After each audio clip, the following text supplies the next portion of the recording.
विरजा और श्री दामा की कथा। बहुलाश ने पूछा, महामते देव ऋषि, आप परावर वेदताओं में श्रेष्ठ हैं, अतः ये बताइए कि अघासुर आदि दैत्यों की ज्योति तो भगवान श्री कृष्ण में प्रविष्ट हुई थी, परंतु शंखचूड़ का तेज श्री दामा में लीन हुआ। इसका क्या कारण है? अहो, श्री कृष्ण चंद्र का चरित्र अत्यंत अद्भुत है। श्री नारद जी बोले, महामते नरेश, यह पूर्व काल में घटित गोलोक का वृतांत है, जिसे मैंने भगवान नारायण के मुख से सुना था। वे सर्व पापहारी पुण्य प्रसंग तुम मुझसे सुनो। श्री हरि के 3 पत्नियां हुई, श्री राधा, विरजा और भूदेवी। इन तीनों में महात्मा श्री कृष्ण को श्री राधा ही अधिक प्रिय हैं। राजन, एक दिन भगवान श्री कृष्ण एकांत कुंज में कोटि चंद्रमाओं की सी कांति वाली तथा श्री राधिका सदृश सुंदरी विरजा के साथ विहार कर रही थी। सखी के मुख से ये सुनकर कि श्री कृष्ण मेरी सौत के साथ हैं, श्री राधा मन ही मन अत्यंत खिन्न हो उठी। सपत्नी के सौख्य से उनको दुख हुआ। तब भगवत प्रिया श्री राधा 100 योजन विस्तृत, 100 योजन ऊंचे और करोड़ों अश्वनियों से जुते सूर्य तुल्य कांतिमान रथ पर, जो करोड़ों पताकाओं और स्वर्ण कलशों से मंडित था तथा जिसमें विचित्र रंग के रत्नों, स्वर्ण और मोतियों की लड़ियां लटक रही थीं, आरूढ़ हो 10 अरब वेत्र धारणी सखियों के साथ तत्काल श्री हरि को देखने के लिए गई। उस निकुंज के द्वार पर श्री हरि के द्वारा नियुक्त महाबली श्री दामा पहरा दे रहा था। उसे देखकर श्री राधा ने बहुत फटकारा और सखी जनों द्वारा भैंस से पिटवाकर सहसा कुंज द्वार के भीतर जाने को उद्यत हुई। सखियों का कोलाहल सुनकर श्री हरि वहां से अंतर्धान हो गए। श्री राधा के भय से विरजा सहसा नदी के रूप में परिणित हो कोटि योजन विस्तृत गोलोक में उसके चारों ओर प्रवाहित होने लगी। जैसे समुद्र इस भूतल को घेरे हुए है, उसी प्रकार विरजा नदी सहसा गोलोक को अपने घेरे में लेकर बहने लगी। रत्नमय पुष्पों से विचित्र अंगों वाली वह नदी विविध प्रकार के फूलों की छाप से अंकित ऊषणीश वस्त्र की भांति शोभा पाने लगी। श्री हरि चले गए और विरजा नदी रूप में परिणित हो गई। ये देख श्री राधिका अपने कुंज को लौट गई। निर्विष तदनंतर नदी रूप में परिणित हुई विरजा को श्री कृष्ण ने शीघ्र ही अपने वर के प्रभाव से मूर्तिमती एवं विमल वस्त्राभूषणों से विभूषित दिव्य नारी बना दिया। इसके बाद वे विरजा तटवर्ती वन में वृंदावन के निकुंज में विरजा के साथ स्वयं रास करने लगे। श्री कृष्ण के तेज से विरजा के गर्भ से 7 पुत्र हुए। वे 7 शिशु अपनी बाल क्रीड़ा से निकुंज की शोभा बढ़ाने लगे। एक दिन उन बालकों में झगड़ा हुआ। उनमें जो बड़े थे उन सब ने मिलकर छोटे को मारा। छोटा भयभीत होकर भागा और माता की गोद में चला गया। सती विरजा पुत्र को आश्वासन दे उसे दुलारने लगी। उस समय साक्षात भगवान वहां से अंतर्धान हो गए। तब श्री कृष्ण के विरह से व्याकुल हो रोष से अपने पुत्र को श्राप देते हुए विरजा ने कहा, दुर्बुद्धि, तू श्री कृष्ण से वियोग कराने वाला है, अतः जल हो जा। तेरा जल मनुष्य कभी ना पिए। फिर उसने बड़ों को श्राप देते हुए कहा, तुम सबके सब झगड़ालू हो, अतः पृथ्वी पर जाओ और वहां जल होकर रहो। तुम सबकी पृथक पृथक गत होगी, एक दूसरे से कभी मिल ना सकोगे। सदा ही प्रलय काल में तुम्हारा नैमित्तिक मिलन होगा।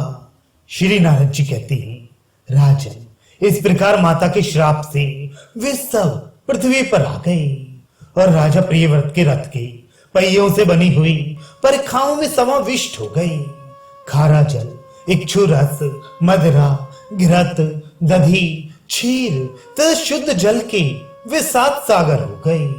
राजन, वे 7 समुद्र अक्षोभ्य तथा दुर्लंघ हैं। उनके भीतर प्रवेश करना अत्यंत कठिन है वे बहुत ही गहरे तथा लाख योजन से लेकर क्रमशः द्विगुण विस्तार वाले होकर पृथक पृथक द्वीपों में स्थित हैं।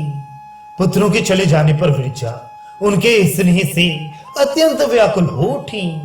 तब अपनी उस गृहिणी प्रिया के पास आकर श्री कृष्ण ने वर दिया, वीरू तुम्हारा कभी मुझसे वियोग नहीं होगा, तुम अपने तेज से सदैव पुत्रों की रक्षा करती रहोगी। विदेहराज तदनंतर श्री राधा को विरह दुख से व्यथित जान श्याम सुंदर श्री हरि स्वयं श्री दामा के साथ उनके निकुंज में आई।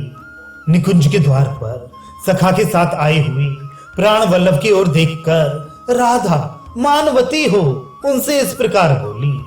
श्री राधा ने कहा, हरे वहीं चली जाओ जहां तुम्हारा नया नेह जुड़ा है। विरजा तो नदी हो गई, अब तुम्हें उसके साथ नद हो जाना चाहिए। जाओ उसी के कुंज में रहो, मुझसे तुम्हारा क्या मतलब है। श्री नारद जी कहते हैं, राजन ये सुनकर भगवान विरजा के निकुंज में चले गए। तब श्री कृष्ण के मित्र श्री दामा ने राधा से रोष पूर्वक कहा।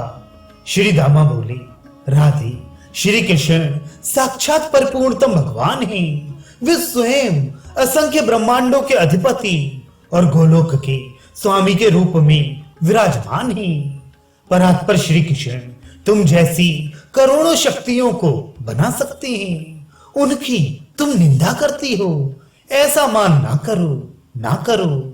राधा बोली, अरे मूर्ख, तू बाप की स्तुति करके मुझ माता की निंदा करता है। अतः दुर्बुद्धे राक्षस हो जा और गोलोक से बाहर चला जा। श्री दामा बोली, शुभे श्री कृष्ण सदा तुम्हारे अनुकूल रहते हैं, इसीलिए तुम्हें इतना मान हो गया है। अतः परिपूर्णतम परमात्मा श्री कृष्ण से भूतल पर तुम्हारा 100 वर्षों के लिए वियोग हो जाएगा, इसमें संशय नहीं है। श्री नारद जी कहते हैं, राजन इस प्रकार परस्पर श्राप देकर अपनी ही करनी से भयभीत हो जब राधा और श्री दामा अत्यंत चिंता में डूब गए, तब स्वयं भगवान श्री कृष्ण वहां प्रकट हुए। श्री भगवान ने कहा, राधे मैं अपने निगम स्वरूप वचन को तो छोड़ सकता हूं, किंतु भक्तों की बात अन्यथा करने में सर्वथा असमर्थ हूं। कल्याणी राधिके शोक मत करो, मेरी बात सुनो। वियोग काल में भी प्रतिमास एक बार तुम्हें मेरा दर्शन हुआ करेगा। वाराह कल्प में भूतल का भार उतारने और भक्तजनों को दर्शन देने के लिए मैं तुम्हारे साथ पृथ्वी पर चलूंगा। श्री दामन तुम भी मेरी बात सुनो, तुम अपने एक अंश से असुर हो जाओ। व्यवस्थित मनवंतर में रास मंडल में आकर जब तुम मेरी अवहेलना करोगे, तब मेरे हाथ से तुम्हारा वध होगा, इसमें संशय नहीं है। तत्पश्चात फिर मेरे वरदान से तुम अपना पूर्व शरीर प्राप्त कर लोगे।